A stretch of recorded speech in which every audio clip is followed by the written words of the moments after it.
merepresentasikan tentang alat keras rekaman getar. Alat keras rekaman getar dibagi tiga. Yang pertama, seismograf. Yang kedua, akselerometer.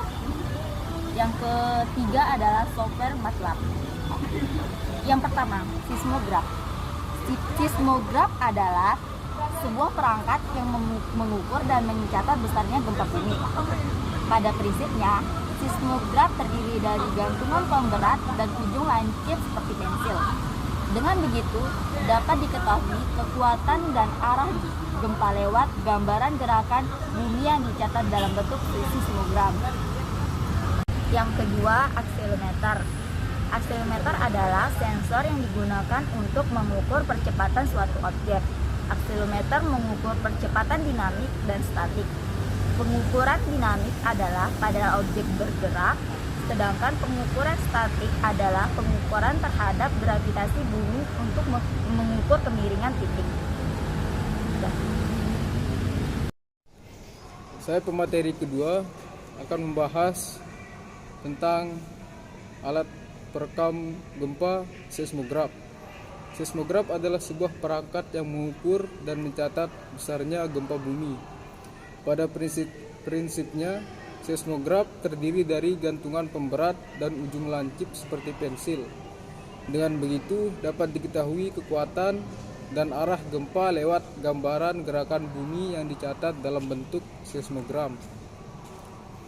Selanjutnya, kelebihan dan kekurangan seismograf. Kelebihan 1. Dapat mencatat kekuatan gempa dengan akurat. 2. Mudah untuk pemeliharaan alat. 3. Mudah untuk mengolah data yang diperoleh.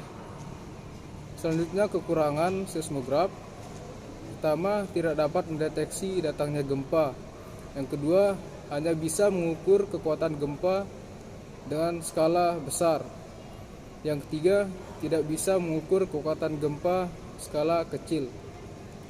Selanjutnya, cara kerja seismograf. Seismograf merupakan alat mendeteksi gempa atau getaran yang terjadi di permukaan bumi. Hasil pencatatan berupa grafik yang disebut seismogram. Saat tanah mulai bergetar, cangkang dari instrumen seismograf akan bergerak. Selanjutnya, getaran ini turut menggoyangkan pena pendukung yang ada di bawah massa pemberat. Selanjutnya, data yang terdeteksi akan direkam dan dikirim menuju amplifier. Broadband seismograf lebih sensitif terhadap perubahan suhu dan atmosfer. Selanjutnya, alat konversi digital dari data analog akan diteruskan ke komputer. Perangkat lunak dalam komputer NetRage atau Mono ST akan mengolah data untuk menghasilkan broadband seismogram. Di sini saya sebagai pemateri 3 ingin menjelaskan bagian-bagian akselerometer. Sudah jelas ada di samping gambar akselerometer dan saya akan menerangkan bagian-bagiannya. Yang nomor 1, sinyal out atau tempat keluarnya sinyal. Yang kedua, amplimeter atau penguat. Yang ketiga, electrical isolator atau isolator listrik. Yang keempat, konduktor atau pengantar arus. Yang kelima, piezoelectric kristal atau kristal piezoelectric. 6. Electrical isolator atau isolator listrik. Cara-cara kerja akselerometer sesuai dengan namanya. Jadi cara kerja akselerometer adalah dan prinsip percepatan. Misalkan suatu yang memiliki beban dilepaskan, kemudian beban bergerak dengan sesuatu percepatan sampai pada kondisi tertentu hingga berhenti. Apabila terjadi goncangan, maka beban akan berayun kembali. Sekian dari saya.